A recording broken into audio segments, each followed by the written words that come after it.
Statue of unity બન્યું છે પ્રવાસીઓ માટે સૌથી ફેવરિટ સ્થળ। દિવાળીના તહેવારમાં કેવડિયા થઈ રહ્યું છે હાઉસફુલ। સ્ટેચ્યુ ઓફ યુનિટી કોઈ અજાયબીથી ઓછું નથી। અહીં વ્યુઇંગ ગેલેરીમાં બેસીને જે નજારો જોવા મળે છે તે કદાચ ભારતના કોઈ સ્થળ પર જોવા નહીં મળે। તમે પણ સ્ટેચ્યુ ઓફ યુનિટી ફરવા જવા માટેનું વિચારી રહ્યા હોવ તો પહેલા એ જાણી લો કે અહીંની આજુબાજુમાં કયા અન્ય ફરવાના સ્થળો આવેલા છે।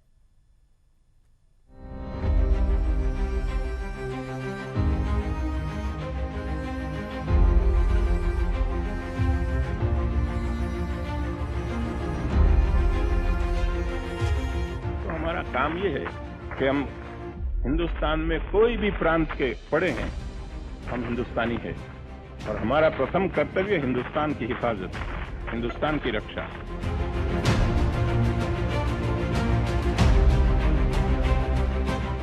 सरदार साहब ने अंग्रेजों के सारे सपनों को धूल में मिला दिया था, चूर चूर कर दिया था। अपनी दूरदृष्टि के द्वारा, अपनी कूटनीतिक सामर्थ्य के द्वारा, अपनी राष्ट्रभक्ति के द्वारा, अपने लोखंडी मनोबल के द्वारा 550 से भी अधिक रियासतों को एक सूत्र में बांध दिया।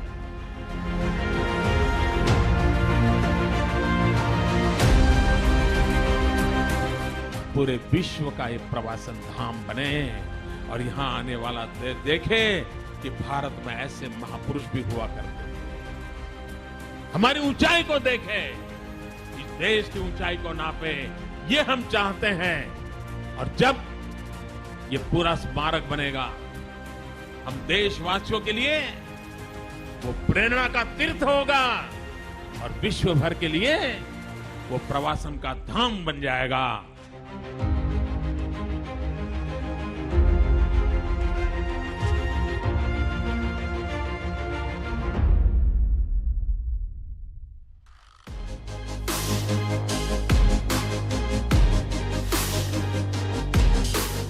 प्रधानमंत्री नरेंद्र मोदीए केवडियाમાં વિશ્વની સૌથી ઊંચી સરદાર પટેલની પ્રતિમા સ્ટેચ્યુ ઓફ યુનિટીનું લોકાર્પણ કર્યું। ત્યારથી અત્યાર સુધી દેશ વિદેશના હજારો પ્રવાસીઓ સ્ટેચ્યુ ઓફ યુનિટીની મુલાકાતે આવી ચૂક્યા છે।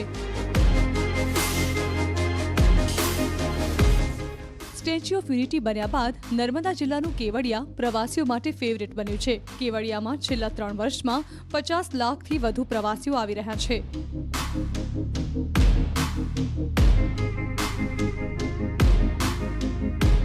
हाल दिवाળી વેકેશનમાં પણ રોજના 30 થી 40 હજાર પ્રવાસીઓ આવે છે। કેન્દ્ર અને રાજ્ય સરકાર પ્રવાસન ધામ તરીકે વિકસાવવામાં આવી રહ્યું છે, જેના અંતર્ગત અલગ અલગ પ્રોજેક્ટ્સ અને આકર્ષણો શરૂ કરવામાં આવ્યા છે। એટલે પ્રવાસીઓ અહીં જ્યારે આવે તેમને કંઈક નવું જોવા મળે છે। નર્મદાના કેવડિયા કોલોની ખાતે સ્ટેચ્યુ ઓફ યુનિટી બન્યા બાદ પ્રવાસીઓ માટે હોટ ફેવરિટ બન્યું છે। હાલ દિવાળીની વેકેશન ચાલી રહ્યું છે ત્યારે અહીં લાખોની સંખ્યામાં પ્રવાસીઓ ઉમટી રહ્યા છે। ત્યારે જે 17 જેટલા જે પ્રોજેક્ટો છે, પ્રોજેક્ટો સહિત અન્ય ટેન્ટ સિટી હોટલો તમામે તમામ બુક થઈ ચૂકી છે। ત્યારે આવો આપણે જોઈએ શું છે સ્ટેચ્યુ ઓફ યુનિટીનો ઇતિહાસ અને કઈ રીતે અહીં આગળ આવતા થયા પ્રવાસીઓ।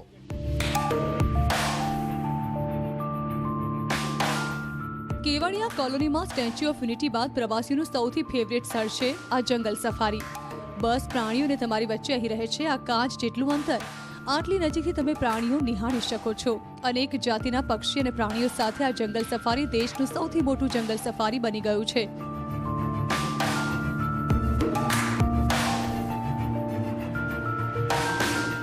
જ્યાં પ્રવાસીઓ દેશના જ નહીં વિદેશના પ્રાણી પંખીઓને નજીકથી નિહાળી શકો છો।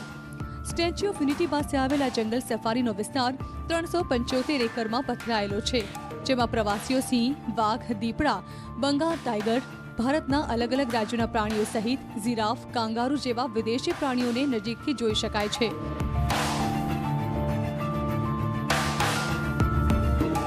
આ જંગલ સફારીને 3 ભાગમાં વહેંચવામાં આવ્યો છે, જેમાં એક ભાગ છે કાર્નિવોર કે જ્યાં માંસભક્ષી પ્રાણીઓ રાખવામાં આવ્યા છે। તેવી જ રીતે હર્બીવોર કે જ્યાં ઘાસ ખાનારા પ્રાણીઓ રાખવામાં આવ્યા છે।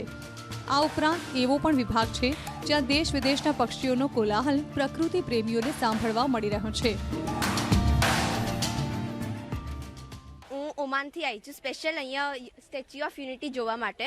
મેં આના બારેમાં બહુ સાંભળ્યું હતું, બહુ મોટી વર્લ્ડ્સ લાર્જેસ્ટ સ્ટેચ્યુ છે અને હું બહુ એક્સાઇટેડ છું. અહીંયા અમે જોવા જ જઈએ છીએ. અહીંયા મેં બીજું બધું બહુ કર્યું, રિવર રાફ્ટિંગ છે, પછી ઘણું બધું કર્યું, બહુ જ મજા આવી. તમારે ટ્રાય કરવું જોઈએ. એમ તો મારા મમ્મી પપ્પા મને અન્ય દેશોમાં લઈ જતા હોય છે, બટ આ વખતે મને થયું કે આપણે અહીંયા સ્ટેચ્યુ ઓફ યુનિટી જોવા આવવું જોઈએ, કારણ કે આ વર્લ્ડ્સ લાર્જેસ્ટ સ્ટેચ્યુ છે. તો તમે બી ટ્રાય કરજો.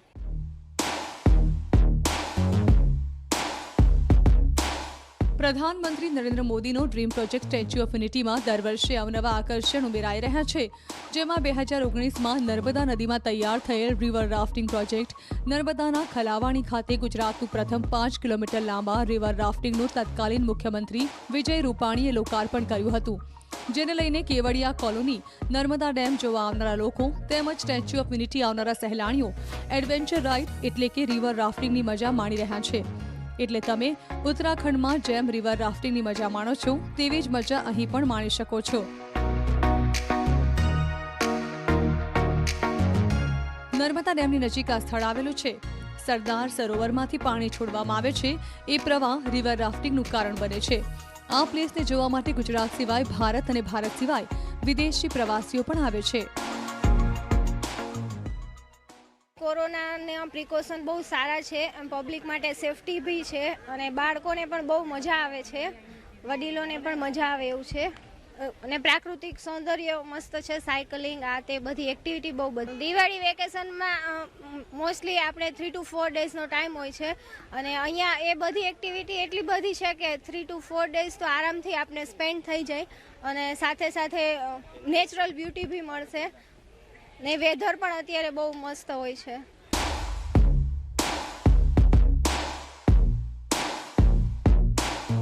અહીં તમને વિશ્વની સૌથી ઊંચી પ્રતિમાના તો દર્શન થાય જ છે, સાથે તમને કુદરતના ખોળે નર્મદા જિલ્લાના પ્રાકૃતિક સૌંદર્યને પણ માણવાની તક મળે છે. સ્ટેચ્યુ ઓફ યુનિટી આસપાસ પ્રવાસીઓને આકર્ષવા માટે છે બોટિંગ અને એડવેન્ચર પાર્ક. અહીં બહુ જ એન્જોય કરું છું, અને by the way first time હું અહીંયા આવી છું, તો બસ મને ફન છે. અને દિવાળી વેકેશન છે તો પહેલાં તો અહીંયા આવવું જ જોઈએ, કેમ કે આ વર્લ્ડ લાર્જેસ્ટ સ્ટેચ્યુ છે. So please enjoy. બહુ અમેઝિંગ ટ્રાય છે, અને અહીંયા ફેમિલી સાથે આવશો તો વધારે જ મજા આવશે. તો શ્યોર. અહીંયા બટરફ્લાય ગાર્ડન, ફ્લાવર વેલી, અને જંગલ સફારી છે, પછી રાઇડિંગ છે, બોટ રાફ્ટિંગ, રિવર રાફ્ટિંગ છે, અને ઓફકોર્સ બહુ જ મજા આવશે. તમે જરૂર ટ્રાય કરો, મજા આવી જશે. સહી પોષણ દેશ રોશનની થીમ પર બનાવવામાં આવેલું આ ચિલ્ડ્રન ન્યુટ્રિશન પાર્ક પ્રધાનમંત્રીનો ડ્રીમ પ્રોજેક્ટ છે. બાળકો આજે જંક ફૂડને કારણે પોષણક્ષમ આહાર નથી લેતા, જેથી તેના ફાયદા સાથે 5 સ્ટેન્ડ બનાવી નેનો ટ્રેન દ્વારા બાળકોને શિક્ષણની સાથે રમતગમત અને ગેમ ઝોન બનાવવામાં આવ્યું છે.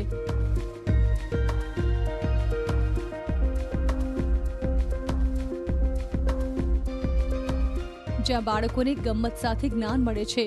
બાળકોનું આ ફેવરેટ પ્લેસ છે. રાજકોટથી અમે આવેલા છીએ, અને ખાસ કરીને દિવાળીના વેકેશનમાં જનરલી પબ્લિક આપને બધા ફોરેન ટ્રીપ કરતા હોય છે, પણ એક આપનું statue of unity, tallest statue in the world, ખૂબ સારી ફેસિલિટી છે. બાળકો, વડીલો બધા માટે ફેસિલિટી સારી છે, બધા એન્જોય કરી શકે એવી ફેસિલિટી છે. અને ખાસ કરીને કોવિડની મહામારી જે હતી, 2 વર્ષથી આપણે બધા બહાર નથી નીકળી શકેલા, તો અત્યારે જસ્ટ હમણાં જ ખુલેલું છે, તો આપના માટે ખૂબ સારો ઓપ્શન છે, અને ગુજરાતમાં એક સારી ટુરિસ્ટ માટેનો ઓપ્શન છે સ્ટેચ્યુ. આ ગાર્ડન સ્પેશિયલ થોરના ગાર્ડન માટે જાણીતું છે. અહીં અલગ અલગ જાતિના 1થી વધારે થોર જોવા મળે છે. મલેશિયા, સિંગાપોર, ઓસ્ટ્રેલિયા સહિત દેશોમાંથી થોરને મંગાવીને અહીં રાખવામાં આવ્યા છે. અહીં સંખ્યાની દ્રષ્ટિએ 320થી વધારે થોરના વિભિન્ન રૂપ જોવા મળે છે. અહીં કેક્ટસની 2000 જેટલી પ્રજાતિ છે. એડવેન્ચર અને નેચરના શોખીનો માટે આ જગ્યા જન્નત છે. અહીં બાળકોને ફરવાની ખૂબ જ મજા આવે છે, અને તેથી વિશેષ મનોરંજન પૂરતું મળી રહે તે રીતે તમામ સુવિધા વિકસાવવામાં આવી છે. આ તમામ કેક્ટસ એવી રીતે વાવવામાં આવ્યા છે જેથી તેમને પૂરતું કુદરતી વાતાવરણ મળી રહે. આ કેક્ટસ ગાર્ડનની બાજુમાં આવેલો છે બટરફ્લાય ગાર્ડન. આ ગાર્ડનમાં 60 થી 70 પ્રકારની 5000થી વધુ પતંગિયા છે. આ ગાર્ડનમાં ટાઈગર, બટરફ્લાય બધા માટે આકર્ષણનું કેન્દ્ર છે. અહીં પતંગિયાની આખી લાઈફ સાયકલને સમજી જાણી શકાય છે. અહીં 10 થી 15 અલગ અલગ સેલ્ફી પોઈન્ટ પણ બનાવવામાં આવે છે. પ્રવાસીઓ અહીં પતંગિયા સાથે સેલ્ફી લઈ મોજ માણે છે.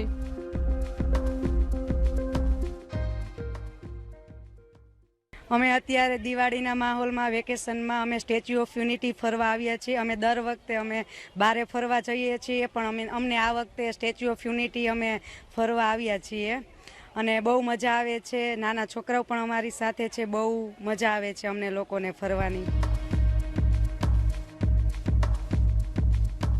અહીં આખો દિવસ ઓછો પડે તેટલા આકર્ષણો છે. તમે અહીં ક્રૂઝ બોટની પણ મજા લઈ શકો છો. સાથે છે આરોગ્યવન અને આ ફ્લાયઓવર વેલી, જ્યાં અવનવા ફૂલો તમારું મન મોહી લેશે. આ વર્ષના દિવાળી વેકેશનમાં સ્ટેચ્યુ ઓફ યુનિટી પર આવતા પ્રવાસીઓ માટે ખાસ સ્ટેચ્યુ પાસે મૂકેલી ઈ રિક્ષા, ઈ કાર, ભૂલ ભુલૈયા જેવા નવા પ્રોજેક્ટ્સ પણ પ્રવાસીઓના આકર્ષણનું કેન્દ્ર રહેશે. નર્મદા ઘાટ ખાતે અમે આરતીનું રિહર્સલ અત્યારે પૂરજોશમાં ચાલુ છે, જેનો ઘણા બધા પ્રવાસીઓ લાભ લે છે અને શ્રદ્ધાથી તેને બિરદાવે છે. એ ઉપરાંત તમને કહેતા મને ખૂબ જ ખુશી થાય છે કે અહીંયા અમે ઈ રિક્ષાનો એક સુંદર પ્રયોગ ચાલુ કર્યો છે. એ ઈ રિક્ષામાં અહીંયાની આદિવાસી જે બહેનો છે તેમને એક રોજગારી મળી રહે એનું એક સુંદર સોપાન અમે હાથ ધર્યું છે. અને એ બહેનોની જે ઈ રિક્ષા ખૂબ જ સુંદર ઈ રિક્ષા છે અને એમાં પ્રવાસીઓ બેસીને સમગ્ર કેવડિયામાં ફરે છે અને કેવડિયાનું જે કુદરતી સૌંદર્ય છે એનો લાભ લે છે. એટલે આ ઈ રિક્ષા પણ આ વખતનું આકર્ષણ બની રહેશે. દિવાળીની રજાઓમાં સ્ટેચ્યુ ઓફ યુનિટીનું ઓનલાઈન બુકિંગ લગભગ ફૂલ થઈ ગયું છે. જોકે સરકારે પણ ઓનલાઈન સ્લોટ વધારી દીધા છે. સાથે સ્ટેચ્યુ ઓફ યુનિટી આવનારા પ્રવાસીઓને રહેવા માટે બનાવવામાં આવેલા ટેન્ટ સિટી અને હોટલમાં પણ પ્રવાસીઓનું બુકિંગ માટે ધસારો છે. ત્યારે કોરોના મહામારી બાદ પ્રથમ વખત આ વર્ષે પ્રવાસીઓ દિવાળી વેકેશન નર્મદામાં મનાવશે. જો તમારે દિવાળી વેકેશન સારી રીતે માણવું હોય તો સ્ટેચ્યુ ઓફ યુનિટી પર જ આવો, કારણ કે જે સ્ટેચ્યુ ઓફ યુનિટી છે જ્યારથી બન્યું ત્યારથી હાલ 30 થી 40 હજાર જેટલા રોજના પ્રવાસીઓ અહીં આવી ચૂક્યા છે. કહી શકાય કે 50 લાખથી વધુ પ્રવાસીઓ અહીં આવી ચૂક્યા છે. ત્યારે 2 વર્ષના કોરોના મહામારી બાદ પ્રથમ આ દિવાળી છે જે સ્ટેચ્યુ ઓફ યુનિટી પ્રવાસીઓ માટે ખુલ્યું છે. ત્યારે અહીં જે રોજના 30 થી 40 હજાર જેટલા પ્રવાસીઓ દરરોજ આવી રહ્યા છે. કહી શકાય કે જે દિવાળી વેકેશન છે આમ તો અન્ય રાજ્યો અને દેશોમાં લોકો ફરવા જતા હોય છે, પરંતુ હવે કેવડિયા ખાતે જ્યારથી સ્ટેચ્યુ ઓફ યુનિટી બન્યું છે ત્યારથી પ્રવાસીઓ માટે હોટ ફેવરિટ બની ચૂક્યું છે. દીપક પટેલ, ન્યૂઝ 18 ગુજરાતી. સમય થયો છે એક વિરામ લેવાનો. રોકાઈશું એક વિરામ માટે. સૌરાષ્ટ્રમાં તહેવારો ગાળવા દરિયાકાંઠે વસેલા સોમનાથ, દીવ, માધવપુર અને પછી દ્વારકા આકર્ષક છે.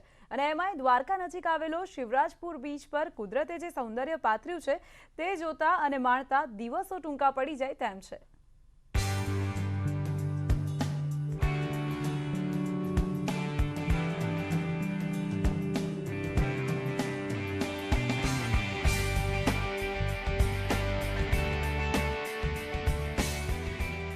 જગત મંદિર દ્વારકાધીશ. કરોડો ભક્તો અહીં શીશ ઝુકાવવા પહોંચે છે. દ્વારકાધીશના આશીર્વાદ લીધા બાદ અગાઉ લોકો માધવપુર બીચ પર જતા હતા.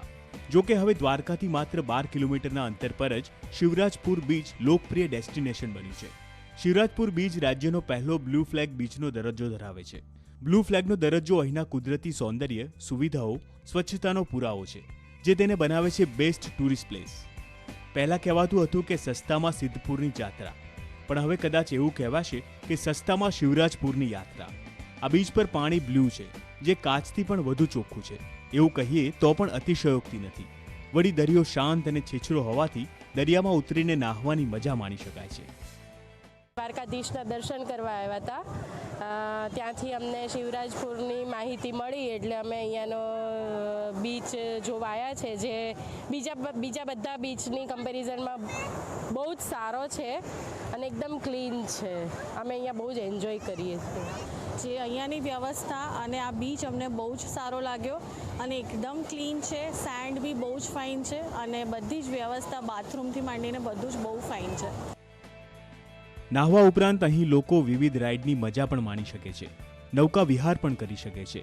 આજકાલ માત્ર સૌરાષ્ટ્ર જ નહીં, દેશ વિદેશથી લોકો પરિવાર સાથે શિવરાજપુર બીચમાં મજા માણવા પહોંચે છે.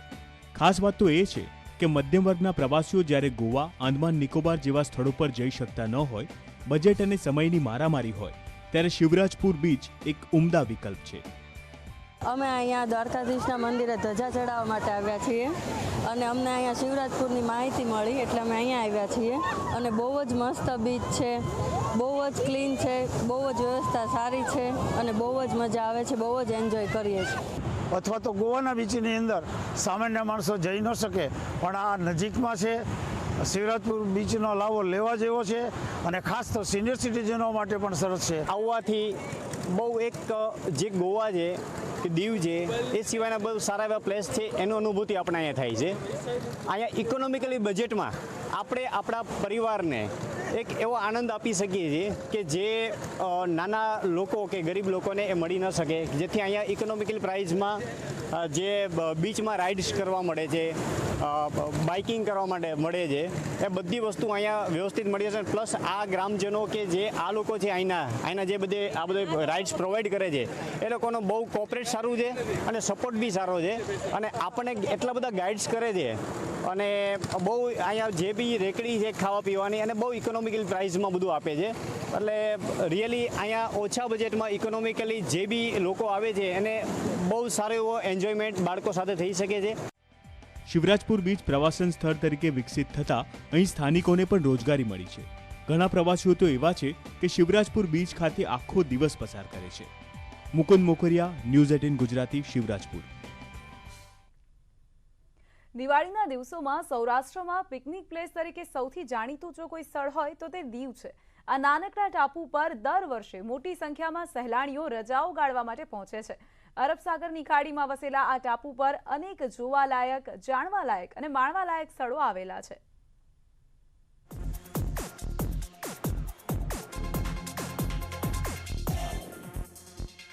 દીવ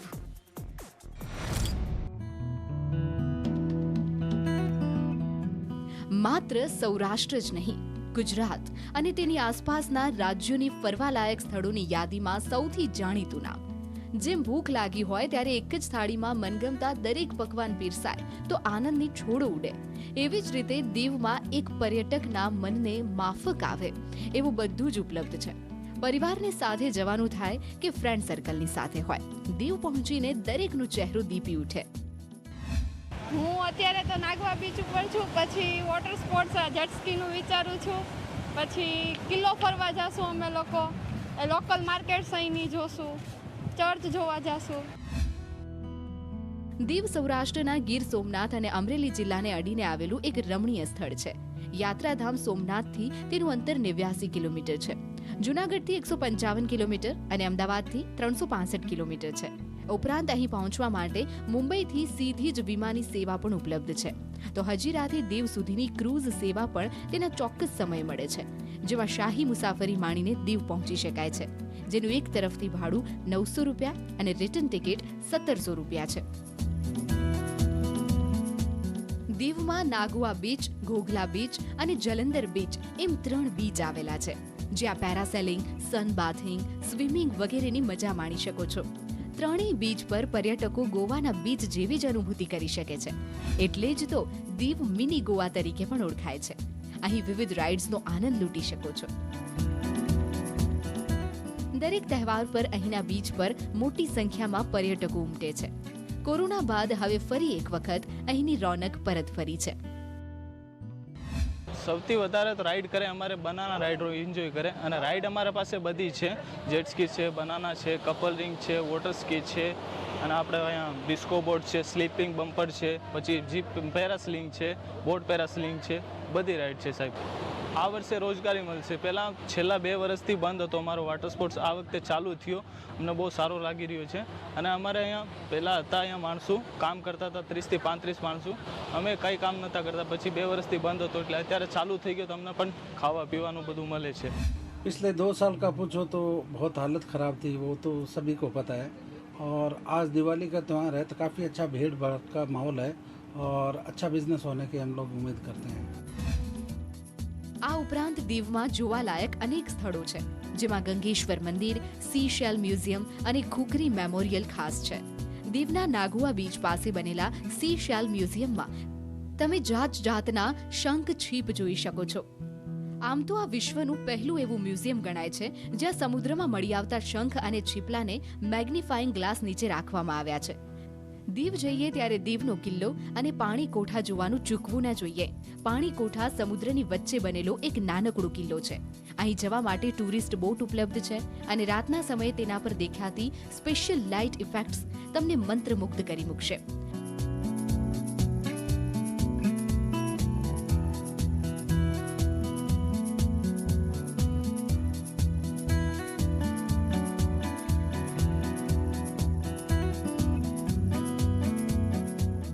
દીવના કિલ્લા પરથી બીજી તરફનો સમુદ્રનો નજારો અત્યંત આકર્ષક લાગે છે. દીવના આ વિશાળ અને ભવ્ય કિલ્લાનું નિર્માણ 1535 થી 1541 વચ્ચે કરવામાં આવ્યું હતું. તેની છત પર સજેલી તોપો એ વાતનો પુરાવો છે કે તેની સુરક્ષા વ્યવસ્થા એકદમ ચુસ્ત હતી. આ સિવાય તમે અહીં Saint Paul church, Saint Thomas church museum, રૂખડા વૃક્ષ, હોકા પામ આકર્ષણનું કેન્દ્ર છે. રોકાવા માટે અહીં ટુરિઝમ ડિપાર્ટમેન્ટ તરફથી અનેક કોમ્પ્લેક્સ બનેલા છે. તેમજ 5 સ્ટાર હોટેલ્સથી લઈ નાની હોટેલ્સ પણ ઉપલબ્ધ છે. કોરોના કાળમાં 2 વર્ષ સુધી અહીં ઓછા પર્યટકો આવ્યા હતા, પરંતુ આ વખતે અહીં મોટી સંખ્યામાં પ્રવાસીઓ આવતા વેપારીઓ પણ ખુશ છે. દિનેશ સોલંકી, ન્યૂઝ 18 ગુજરાતી, દીવ.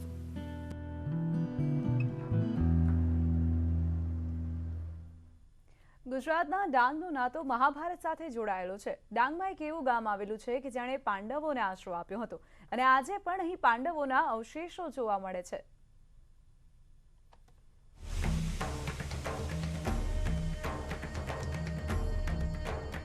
આપણી સંસ્કૃતિ પરંપરાઓથી ઘેરાયેલી છે. આજે અમે તમને મહાભારત કાળમાં લઈ જવાના છીએ. ડાંગ જિલ્લાના મુખ્ય મથક આહવાથી 21 કિલોમીટરના અંતરે આવેલું છે પાંડવા ગામ. અહીં સુધી પહોંચવાનો રસ્તો જંગલથી ઘેરાયેલો છે. પાંડવા ગામ ઐતિહાસિક મહત્વની સાથે સાથે પ્રાકૃતિક સૌંદર્યથી પણ સમૃદ્ધ છે. પાંડવા ગામમાં 60 જેટલા ઘરો છે, જેની વસ્તી 500થી વધારે છે. પાંડવા ગામની આજુબાજુ ડુંગર, જંગલ, ઝરણા અને ગુફાઓ આવેલી છે. આ ગુફાઓમાં સૌથી મહત્વની ગુફા છે પાંડવ ગુફા.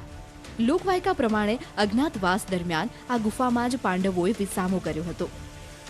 પાંડવા ગામથી પાંડવ ગુફા 3 કિલોમીટર દૂર આવેલી છે. અજ્ઞાતવાસ દરમિયાન પાંડવોએ આ ગુફાની પસંદગી કરી. તેના પાછળનું મુખ્ય કારણ છે અહીંનું ગાઢ જંગલ. ગામથી ગુફા સુધી જંગલમાં થઈને જવું પડે છે. સામાન્ય પગદંડી તો છે, પરંતુ ગાઢ જંગલ અને ઉબડ-ખાબડ રસ્તો આ પગદંડી ખૂબ કઠિન બનાવે છે. અમારા વડીલો અહીંયા અમને વાર્તાઓ કહેતા હતા કે અહીંયા પાંડવા ગામે પાંડવ ગુફા છે. તે 5 પાંડવો આવીને ત્યાં પાંડવ ગુફામાં વસવાટ કરેલો. અજ્ઞાતવાસ દરમિયાન પાંડવો રહ્યા હતા એ માત્ર લોકવાયકા હોય તેવું પણ નથી, કેમ કે પાંડવોના પુરાવા આજે પણ અહીં જોવા મળે છે. ગુફામાં હજુ પણ પાંડવોએ બનાવેલી માટી પથ્થરની કોઠીઓ છે. સ્થાનિકોના જણાવ્યા પ્રમાણે ગુફાની અંદર પાંડવોના રૂમ પણ છે. તેમજ પાંડવોનું તળાવ પણ આવેલું છે. ઐતિહાસિક મહત્વ અને પ્રાકૃતિક સૌંદર્યના કારણે પ્રવાસીઓ અહીં મોટી સંખ્યામાં આવે છે. પરંતુ અહીંની ભોળી પ્રજા અને ગાઢ જંગલ જ આ ઐતિહાસિક વારસાની જાળવણી કરતા 2 મોટા ચોકીદાર છે. કેતન પટેલ, ન્યૂઝ 18 ગુજરાતી, ડાંગ.